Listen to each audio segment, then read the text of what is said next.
Kyle Pitts went on Cam Newton's, I think, 4th and 1 podcast. I apologize to him if I got the podcast name wrong. But essentially, Pitts sort of alluded to the fact that he's basically going into the offseason for the first time having continuity at quarterback, and really like his day one QB starters, whether it's Matt Ryan, Ritter, whatever, in each of the 5 seasons that he's going to be playing, he's had a different quarterback. So this is the first time where he can establish some chemistry. But one thing caught my eye, Jeff, and I think you're gonna find this funny. Cam Newton basically asked him a question like, "Hey, like, what would be a successful season for the Falcons? Like, what do you guys need to do really? Like, what would define success for you?" I swear, Pitts with so much conviction just slams the table. He's like, "First round playoffs," and I'm like, "Dude, seriously? Like this? Like that is a table slamming thing?" I'm like, "Bro." I'm like, "There's so." I mean, he had me. I felt bad for him that like he had 5 different QBs. He was suffering. But I'm like, how could you like say something like this? Everybody's like kind of like, talking shit about you, and you go and say something like that. It was hilarious, man. This isn't going to be popular, and it's also not going to be new if you follow me, right? Just trade him. And ultimately, it's not because I don't think he's not talented. It's because he's going to have a breakout year, right? Like you and I talked on your FF Metrics podcast, last year, where I thought Pitts was going to be among 1 or 2 when it came to targets and catches, because I thought last year was going to be the year that he finally established himself as a true weapon in the NFL. Clearly, I was wrong. Okay.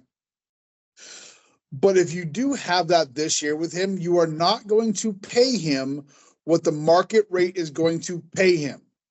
And you're also not going to want to wait till 2027 to get your bullshit comp pick for letting him walk. Trade him now, get something more than what you'll get from a comp pick, and move on. And that to me, that circus is just more of this dude doesn't get it. I'm sorry. 5 quarterbacks in 5 years is a bullshit excuse. Like, that has nothing to do with you giving up on routes. That has nothing to do with you dropping balls. That has nothing to do with you not showing that you give a damn about what's going on a football field.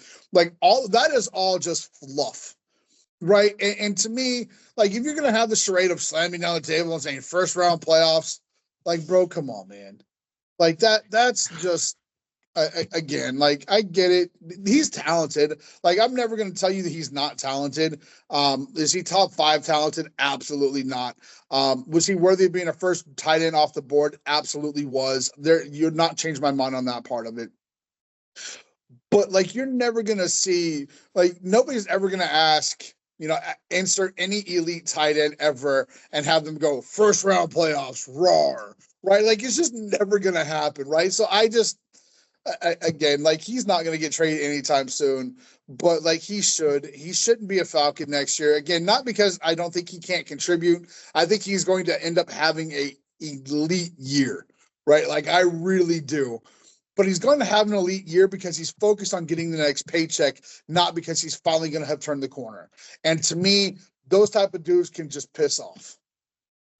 I couldn't agree with you more, man. I wish the guy was locked in. I want him to be good. We spent a 4th fucking overall pick on the guy. Like, I hope that the trade's not going to happen. Like, let's be real. The only thing we can hope for is the guy just kind of like, maybe Penix is a really good leader and could get Pitts to kind of focus in. That's our Hail Mary here.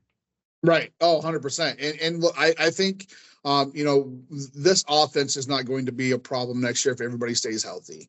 You start this, you saw at the end of the year, the chemistry that Penix has with those guys. If you can keep him upright, you can keep him healthy. This offense is going to be explosive. I have no doubt about that one. I don't worry about the offense. I actually don't lose sleep at night because I go, damn, how are they going to score points? Because I think they're going to be just fine.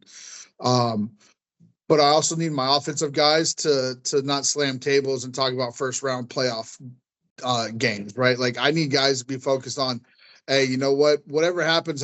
We're trying to get better. We're trying to be better. It's been 8 years. Like, come out and say, it's been 8 years since we've been in the playoffs. Like, you know, we know Atlanta's hungry for something. We want to give them what they want. That's what we're focused on. Like that's the way you answer that phone. You don't go, I'm going to, you know, I'm going to end up in the first round of the playoffs, right? You know what I mean? Like, it's ridiculous, man. Like, come Oh my on. God, Jeff, look, you know, Come you and on. I, we have day jobs that occupy a lot of our freaking brain Monday through Friday. So I have the Yeah. podcast on in the background. He says it, and I kind of just had a reaction like you did. Like my computer fell, like I just like bursted laughing. I'm like, this didn't just happen right now, because like he's just speaking to his stereotype. But here's the thing, though. I mean, say what you want. I like that Penix likes him. And in the most crucial situation, playoffs on the line, we're on the road, going into overtime, fourth and for 10 or whatever to tie the game. Penix throws him the ball. Like Penix does trust him. So that's the Yeah. only silver lining here. So hopefully it translates to something. I'm not hopeful, but we'll see what happens.